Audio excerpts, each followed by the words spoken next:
ನಡೀತಾ ಇದ್ದ ಲಾರಿ ಮಾಲೀಕರ ಮುಷ್ಕರವನ್ನ ಕೈಬಿಡಲಾಗಿದೆ. ಸಚಿವ ರಾಮಲಿಂಗಾರೆಡ್ಡಿ ಅವರ ಜೊತೆಗಿನ ಸಭೆ ಇದೀಗ ಸಕ್ಸಸ್ ಆಗಿದೆ. ಮುಷ್ಕರವನ್ನ ಕೈಬಿಟ್ಟಿದ್ದಾರೆ ಲಾರಿ ಮಾಲೀಕರು ಹಾಗೆ ಚಾಲಕರು. ವಿಧಾನಸೌಧದಲ್ಲಿ ರಾಮಲಿಂಗಾರೆಡ್ಡಿ ಅವರ ಕಚೇರಿಯಲ್ಲಿ ಸಭೆಯನ್ನ ನಡೆಸಲಾಗಿತ್ತು. ಸಾರಿಗೆ ಇಲಾಖೆಯ ಕಾರ್ಯದರ್ಶಿ ಎನ್ವಿ ಪ್ರಸಾದ್, ಸಾರಿಗೆ ಇಲಾಖೆ ಆಯುಕ್ತರಾದ ಯೋಗೇಶ್ ಇವರ ಉಪಸ್ಥಿತಿಯಲ್ಲಿ ಸಭೆ ನಡೆಸಲಾಗಿತ್ತು. ಇದೀಗ ಸಭೆ ಯಶಸ್ವಿಯಾಗಿದೆ. 3 ದಿನಗಳಿಂದ ನಡೀತಾ ಇದ್ದ ಮುಷ್ಕರವನ್ನ ಕೈಬಿಟ್ಟಿದ್ದಾರೆ ಲಾರಿ ಮಾಲೀಕರು ಹಾಗೆ ಚಾಲಕರು. ರಾಜ್ಯದಲ್ಲಿ ಡೀಸೆಲ್ ಬೆಲೆ ಏರಿಕೆ ಮಾಡಿದ್ದನ್ನ ಒಳಗೊಂಡಂತೆ ಒಟ್ಟು 7 ಪ್ರಮುಖ ಬೇಡಿಕೆಗಳನ್ನ ಈಡೇರಿಸಬೇಕು ಅಂತ ಹೇಳಿ ಅನಿರ್ದಿಷ್ಟಾವಧಿ ಮುಷ್ಕರವನ್ನ ನಡೆಸಲಾಗ್ತಾ ಇತ್ತು. ಆಲ್ರೆಡಿ ಮುಷ್ಕರಕ್ಕೆ ಕರೆ ನೀಡಿದ ಮೊದಲ ದಿನವೇ ಸಚಿವ ರಾಮಲಿಂಗಾರೆಡ್ಡಿ ಅವರ ಜೊತೆಯಲ್ಲಿ ಒಂದು ಸಭೆ ನಡೆದಿತ್ತು. ಆದರೆ ಆ ದಿನ ಸಂಧಾನ ವಿಫಲವಾಗಿತ್ತು. ಇದೀಗ ಮತ್ತೊಂದು ಸುತ್ತಿನ ಚರ್ಚೆ ನಡೆಸಿದ್ರು ಸಚಿವ ರಾಮಲಿಂಗಾರೆಡ್ಡಿ ಅವರು. ಈ ಸಭೆ ಯಶಸ್ವಿಯಾಗಿದೆ. ಆ ಮೂಲಕ ಮುಷ್ಕರವನ್ನ ಕೈಬಿಟ್ಟಿದ್ದಾರೆ ಲಾರಿ ಮಾಲೀಕರು. ಡೀಟೇಲ್ಸ್ನೊಂದಿಗೆ ನನ್ನ ಕಲೀಗ್ ಬಸವರಾಜ್ ದೂರವಾಣಿ ಸಂಪರ್ಕದಲ್ಲಿದ್ದಾರೆ. ಬಸವರಾಜ್, ಒಂದು ಸಭೆ ಫೇಲ್ಯೂರ್ ಆಯಿತು, ಈ ಸಭೆ ಸಕ್ಸಸ್. ಯಾವ ರೀತಿ ಚರ್ಚೆ, ಯಾವ ರೀತಿ ಸಂಧಾನ ಆಯಿತು? ಮುಷ್ಕರ ವಾಪಸ್ ಬಿಡಲಿಕ್ಕೆ ಪ್ರಮುಖವಾಗಿ ಕಾರಣವಾಗಿದ್ದೇನೆ? ಖಂಡಿತ ಸ್ಮಿತಾ, ರಾಜ್ಯ ಸರ್ಕಾರಕ್ಕೆ ತಲೆನೋವಾಗಿದ್ದಂತಹ ಲಾರಿ ಮುಷ್ಕರ ಏನಿದೆ ಅದು ಈಗ ಸುಖಾಂತ ಆಗಿರ್ತಕ್ಕಂಥದ್ದು. ಕಳೆದ 3-4 ದಿನಗಳಿಂದ ಹರಸಾಹಸ ಮಾಡ್ತಾ ಇತ್ತು ರಾಜ್ಯ ಸರ್ಕಾರ. ಈ ಒಂದು ಲಾರಿ ಮುಷ್ಕರವನ್ನ ವಾಪಸ್ ಪಡೆಯಿರಿ ಅನ್ನುವಂತ ಆಗ್ರಹವನ್ನ ಮಾಡ್ತಾ ಇತ್ತು. ಸಿಎಂ ಜೊತೆಗೂ ಕೂಡ ಸಭೆ ಮಾಡ್ತು, ಆದ್ರೂ ಕೂಡ ಸಂಧಾನ ಸಫಲ ಆಗಿರ್ಲಿಲ್ಲ. ಆದ್ರೆ ಇವತ್ತು ಅಂತಿಮವಾಗಿ ವಿಧಾನಸೌಧದ ರಾಮಲಿಂಗಾರೆಡ್ಡಿ ಅವರ ಕಚೇರಿಯಲ್ಲಿ ನಡೆದಂತ ಸಭೆ ಈಗ ಸಫಲವಾಗಿರ್ತಕ್ಕಂಥದ್ದು. ಲಾರಿ ಮಾಲೀಕರು ಏನು ಅವರು ಮಾಡ್ತಿದ್ದಂತಹ ಮುಷ್ಕರ ಏನಿದೆ ಅದನ್ನ ಈಗ ವಾಪಸ್ ಪಡೆಯೋಕೆ ಒಪ್ಪಿಕೊಂಡಿದ್ದಾರೆ. ಬಹುತೇಕವಾಗಿ ಅವರು 6 ಬೇಡಿಕೆಗಳನ್ನ ಇಟ್ಕೊಂಡು ಪ್ರಮುಖವಾಗಿ ಒಂದು ಮುಷ್ಕರವನ್ನ ಮಾಡ್ತಾ ಇದ್ರು. ಆ 6 ಬೇಡಿಕೆಗಳಿಗೆ ಒಂದು ಪರಿಹಾರ ಕಂಡುಕೊಳ್ಳುವ ನಿಟ್ಟಿನಲ್ಲಿ ಒಂದು ರಾಜ್ಯ ಸರ್ಕಾರ ಒಂದಷ್ಟು ಮಾರ್ಗಸೂಚಿಗಳನ್ನ ಮಾಡಿರ್ತಕ್ಕಂಥದ್ದು ಮತ್ತು ಆ ಮುಂದಿನ ದಿನಗಳಲ್ಲಿ ಅವರು ಇಟ್ಟಂತ ಬೇಡಿಕೆಗಳನ್ನ ಪರಿಶೀಲನೆ ಮಾಡಿ ಅವಕ್ಕೆ ಅನುಗುಣವಾದಂತಹ ಒಂದು ಪರಿಹಾರಗಳನ್ನ ಕಂಡುಕೊಡ್ತೇವೆ ಅನ್ನುವಂತ ಒಂದು ಸಚಿವ ರಾಮಲಿಂಗಾರೆಡ್ಡಿ ಅವರು ಮತ್ತು ಅಧಿಕಾರಿಗಳು ಭರವಸೆಯನ್ನು ಕೊಟ್ಟ ನಂತರ ಈಗ ಅನಿರ್ದಿಷ್ಟಾವಧಿಯನ್ನು ನಡೀತಿದ್ದಂತಹ ಮುಷ್ಕರ ಏನಿದೆ ಅದು ಇಂದಿನಿಂದನೇ ವಾಪಸ್ ಪಡೆಯುವುದಾಗಿ ಲಾರಿ ಮಾಲೀಕರ ಸಂಘ ಈಗ ಭರವಸೆಯನ್ನು ಕೊಟ್ಟಿರ್ತಕ್ಕಂಥದ್ದು. ಹೀಗಾಗಿ ಕಳೆದ 3 ದಿನಗಳಿಂದ ಏನು ಒಂದಷ್ಟು ಸರಕು ಸಾಗಾಣಿಕೆಯಲ್ಲಿ ವ್ಯತ್ಯಾಸ ಆಗಿತ್ತು, ಅದು ಇಂದು ರಾತ್ರಿಯಿಂದಲೇ ಅದು ಸರಿ ಹೋಗುತ್ತೆ ಅನ್ನುವಂತ ವಿಚಾರ ಈಗ ಸಂತಸ ತರ್ತಕ್ಕಂಥದ್ದು. ಮತ್ತು ಈಗಾಗಲೇ ಏನು ಸಾಕಷ್ಟು ಆಹಾರ ಪದಾರ್ಥಗಳನ್ನು ಸೇರಿದಂತೆ ಸರಕು ಸಾಗಾಟಕ್ಕೆ ವ್ಯತ್ಯಯವಾಗ್ತಾ ಇತ್ತು ಮತ್ತು ಹಣಕಾಸು ವಹಿವಾಟಿಗೂ ಕೂಡ ಒಂದಷ್ಟು ತೊಂದರೆ ಆಗಿತ್ತು. ಅದು ಈಗೆಲ್ಲವೂ ಕೂಡ ಸುಖಾಂತ ಆಗಿರ್ತಕ್ಕಂಥದ್ದು. ಒಟ್ಟಾರೆಯಾಗಿ ಸಾರಿಗೆ ಸಚಿವರಾದಂತಹ ರಾಮಲಿಂಗಾರೆಡ್ಡಿ ಅವರು ಕೊಟ್ಟಂತ ಭರವಸೆ ಮೇರೆಗೆ ಈಗ ಲಾರಿ ಮಾಲೀಕರು ಮುಷ್ಕರವನ್ನು ವಾಪಸ್ ಪಡಿತಾ ಇದ್ದಾರೆ. ಸ್ಮಿತಾ. ರೈಟ್, ಧನ್ಯವಾದ ಬಸವರಾಜ್ ಮಾಹಿತಿಗಾಗಿ.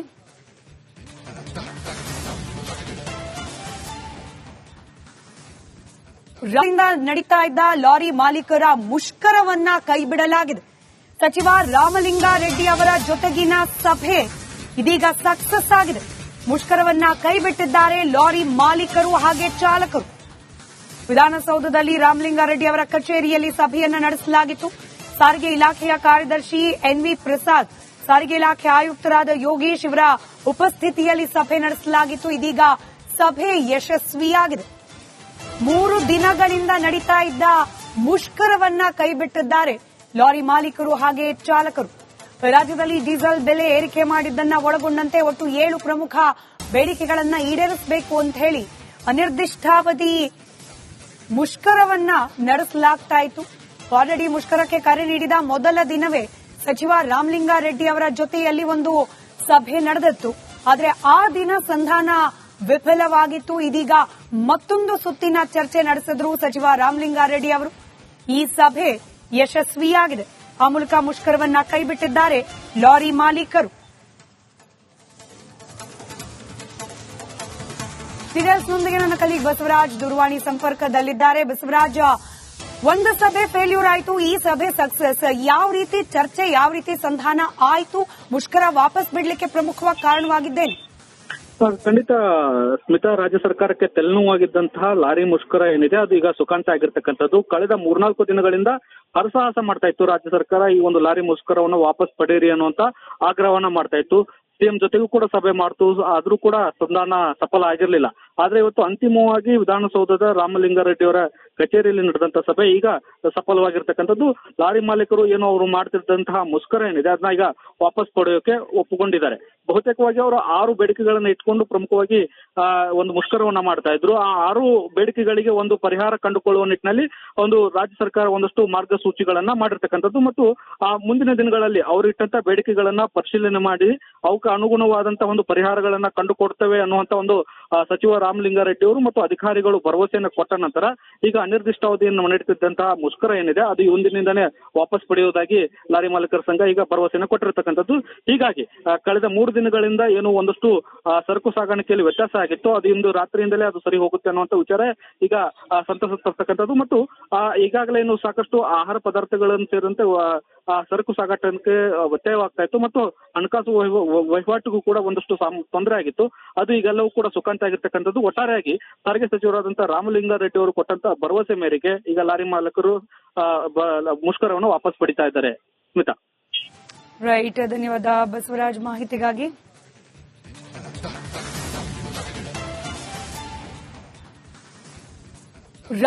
ನಡೀತಾ ಇದ್ದ ಲಾರಿ ಮಾಲೀಕರ ಮುಷ್ಕರವನ್ನ ಕೈಬಿಡಲಾಗಿದೆ. ಸಚಿವ ರಾಮಲಿಂಗಾರೆಡ್ಡಿ ಅವರ ಜೊತೆಗಿನ ಸಭೆ ಇದೀಗ ಸಕ್ಸಸ್ ಆಗಿದೆ. ಮುಷ್ಕರವನ್ನ ಕೈಬಿಟ್ಟಿದ್ದಾರೆ ಲಾರಿ ಮಾಲೀಕರು ಹಾಗೆ ಚಾಲಕರು. ವಿಧಾನಸೌಧದಲ್ಲಿ ರಾಮಲಿಂಗಾರೆಡ್ಡಿ ಅವರ ಕಚೇರಿಯಲ್ಲಿ ಸಭೆಯನ್ನ ನಡೆಸಲಾಗಿತ್ತು. ಸಾರಿಗೆ ಇಲಾಖೆಯ ಕಾರ್ಯದರ್ಶಿ ಎನ್ವಿ ಪ್ರಸಾದ್, ಸಾರಿಗೆ ಇಲಾಖೆ ಆಯುಕ್ತರಾದ ಯೋಗೇಶ್ ಇವರ ಉಪಸ್ಥಿತಿಯಲ್ಲಿ ಸಭೆ ನಡೆಸಲಾಗಿತ್ತು. ಇದೀಗ ಸಭೆ ಯಶಸ್ವಿಯಾಗಿದೆ. 3 ದಿನಗಳಿಂದ ನಡೀತಾ ಇದ್ದ ಮುಷ್ಕರವನ್ನ ಕೈಬಿಟ್ಟಿದ್ದಾರೆ ಲಾರಿ ಮಾಲೀಕರು ಹಾಗೆ ಚಾಲಕರು. ರಾಜ್ಯದಲ್ಲಿ ಡೀಸೆಲ್ ಬೆಲೆ ಏರಿಕೆ ಮಾಡಿದ್ದನ್ನ ಒಳಗೊಂಡಂತೆ ಒಟ್ಟು 7 ಪ್ರಮುಖ ಬೇಡಿಕೆಗಳನ್ನ ಈಡೇರಿಸಬೇಕು ಅಂತ ಹೇಳಿ ಅನಿರ್ದಿಷ್ಟಾವಧಿ ಮುಷ್ಕರವನ್ನ ನಡೆಸಲಾಗ್ತಾ ಇತ್ತು. ಆಲ್ರೆಡಿ ಮುಷ್ಕರಕ್ಕೆ ಕರೆ ನೀಡಿದ ಮೊದಲ ದಿನವೇ ಸಚಿವ ರಾಮಲಿಂಗಾರೆಡ್ಡಿ ಅವರ ಜೊತೆಯಲ್ಲಿ ಒಂದು ಸಭೆ ನಡೆದಿತ್ತು. ಆದರೆ ಆ ದಿನ ಸಂಧಾನ ವಿಫಲವಾಗಿತ್ತು. ಇದೀಗ ಮತ್ತೊಂದು ಸುತ್ತಿನ ಚರ್ಚೆ ನಡೆಸಿದ್ರು ಸಚಿವ ರಾಮಲಿಂಗಾರೆಡ್ಡಿ ಅವರು. ಈ ಸಭೆ ಯಶಸ್ವಿಯಾಗಿದೆ. ಆ ಮೂಲಕ ಮುಷ್ಕರವನ್ನ ಕೈಬಿಟ್ಟಿದ್ದಾರೆ ಲಾರಿ ಮಾಲೀಕರು. ಡೀಟೇಲ್ಸ್ನೊಂದಿಗೆ ನನ್ನ ಕಲೀಗ್ ಬಸವರಾಜ್ ದೂರವಾಣಿ ಸಂಪರ್ಕದಲ್ಲಿದ್ದಾರೆ. ಬಸವರಾಜ್, ಒಂದು ಸಭೆ ಫೇಲ್ಯೂರ್ ಆಯಿತು, ಈ ಸಭೆ ಸಕ್ಸಸ್. ಯಾವ ರೀತಿ ಚರ್ಚೆ, ಯಾವ ರೀತಿ ಸಂಧಾನ ಆಯಿತು? ಮುಷ್ಕರ ವಾಪಸ್ ಬಿಡಲಿಕ್ಕೆ ಪ್ರಮುಖವಾಗಿ ಕಾರಣವಾಗಿದ್ದೇನೆ? ಖಂಡಿತ ಸ್ಮಿತಾ, ರಾಜ್ಯ ಸರ್ಕಾರಕ್ಕೆ ತಲೆನೋವಾಗಿದ್ದಂತಹ ಲಾರಿ ಮುಷ್ಕರ ಏನಿದೆ ಅದು ಈಗ ಸುಖಾಂತ ಆಗಿರ್ತಕ್ಕಂಥದ್ದು. ಕಳೆದ 3-4 ದಿನಗಳಿಂದ ಹರಸಾಹಸ ಮಾಡ್ತಾ ಇತ್ತು ರಾಜ್ಯ ಸರ್ಕಾರ ಈ ಒಂದು ಲಾರಿ ಮುಷ್ಕರವನ್ನು ವಾಪಸ್ ಪಡೆಯಿರಿ ಅನ್ನುವಂತ ಆಗ್ರಹವನ್ನ ಮಾಡ್ತಾ ಇತ್ತು. ಸಿಎಂ ಜೊತೆಗೂ ಕೂಡ ಸಭೆ ಮಾಡ್ತು, ಆದ್ರೂ ಕೂಡ ಸಂಧಾನ ಸಫಲ ಆಗಿರ್ಲಿಲ್ಲ. ಆದ್ರೆ ಇವತ್ತು ಅಂತಿಮವಾಗಿ ವಿಧಾನಸೌಧದ ರಾಮಲಿಂಗಾರೆಡ್ಡಿ ಅವರ ಕಚೇರಿಯಲ್ಲಿ ನಡೆದಂತ ಸಭೆ ಈಗ ಸಫಲವಾಗಿರ್ತಕ್ಕಂಥದ್ದು. ಲಾರಿ ಮಾಲೀಕರು ಏನು ಅವರು ಮಾಡ್ತಿದ್ದಂತಹ ಮುಷ್ಕರ ಏನಿದೆ ಅದನ್ನ ಈಗ ವಾಪಸ್ ಪಡೆಯೋಕೆ ಒಪ್ಪಿಕೊಂಡಿದ್ದಾರೆ. ಬಹುತೇಕವಾಗಿ ಅವರು 6 ಬೇಡಿಕೆಗಳನ್ನ ಇಟ್ಕೊಂಡು ಪ್ರಮುಖವಾಗಿ ಒಂದು ಮುಷ್ಕರವನ್ನ ಮಾಡ್ತಾ ಇದ್ರು. ಆ 6 ಬೇಡಿಕೆಗಳಿಗೆ ಒಂದು ಪರಿಹಾರ ಕಂಡುಕೊಳ್ಳುವ ನಿಟ್ಟಿನಲ್ಲಿ ಒಂದು ರಾಜ್ಯ ಸರ್ಕಾರ ಒಂದಷ್ಟು ಮಾರ್ಗಸೂಚಿಗಳನ್ನ ಮಾಡಿರ್ತಕ್ಕಂಥದ್ದು ಮತ್ತು ಮುಂದಿನ ದಿನಗಳಲ್ಲಿ ಅವರು ಇಟ್ಟಂತ ಬೇಡಿಕೆಗಳನ್ನ ಪರಿಶೀಲನೆ ಮಾಡಿ ಅವಕ್ಕೆ ಅನುಗುಣವಾದಂತಹ ಒಂದು ಪರಿಹಾರಗಳನ್ನ ಕಂಡುಕೊಡ್ತೇವೆ ಅನ್ನುವಂತ ಒಂದು ಸಚಿವ ರಾಮಲಿಂಗಾರೆಡ್ಡಿ ಅವರು ಮತ್ತು ಅಧಿಕಾರಿಗಳು ಭರವಸೆಯನ್ನು ಕೊಟ್ಟ ನಂತರ ಈಗ ಅನಿರ್ದಿಷ್ಟಾವಧಿಯನ್ನು ನಡೆಯುತ್ತಿದ್ದಂತಹ ಮುಷ್ಕರ ಏನಿದೆ ಅದು ಇಂದಿನಿಂದನೇ ವಾಪಸ್ ಪಡೆಯುವುದಾಗಿ ಲಾರಿ ಮಾಲೀಕರ ಸಂಘ ಈಗ ಭರವಸೆಯನ್ನು ಕೊಟ್ಟಿರ್ತಕ್ಕಂಥದ್ದು. ಹೀಗಾಗಿ ಕಳೆದ 3 ದಿನಗಳಿಂದ ಏನು ಒಂದಷ್ಟು ಸರಕು ಸಾಗಾಣಿಕೆಯಲ್ಲಿ ವ್ಯತ್ಯಾಸ ಆಗಿತ್ತು, ಅದು ಇಂದು ರಾತ್ರಿಯಿಂದಲೇ ಅದು ಸರಿ ಹೋಗುತ್ತೆ ಅನ್ನುವಂತ ವಿಚಾರ ಈಗ ಸಂತಸ ತರ್ತಕ್ಕಂಥದ್ದು ಮತ್ತು ಈಗಾಗಲೇ ಏನು ಸಾಕಷ್ಟು ಆಹಾರ ಪದಾರ್ಥಗಳನ್ನು ಸೇರಿದಂತೆ ಸರಕು ಸಾಗಾಟಕ್ಕೆ ವ್ಯತ್ಯಯವಾಗ್ತಾ ಇತ್ತು ಮತ್ತು ಹಣಕಾಸು ವಹಿವಾಟಿಗೂ ಕೂಡ ಒಂದಷ್ಟು ತೊಂದರೆ ಆಗಿತ್ತು. ಅದು ಈಗೆಲ್ಲವೂ ಕೂಡ ಸುಖಾಂತ ಆಗಿರ್ತಕ್ಕಂಥದ್ದು. ಒಟ್ಟಾರೆಯಾಗಿ ಸಾರಿಗೆ ಸಚಿವರಾದಂತಹ ರಾಮಲಿಂಗಾರೆಡ್ಡಿ ಅವರು ಕೊಟ್ಟಂತ ಭರವಸೆ ಮೇರೆಗೆ ಈಗ ಲಾರಿ ಮಾಲೀಕರು ಮುಷ್ಕರವನ್ನು ವಾಪಸ್ ಪಡಿತಾ ಇದ್ದಾರೆ. ಸ್ಮಿತಾ.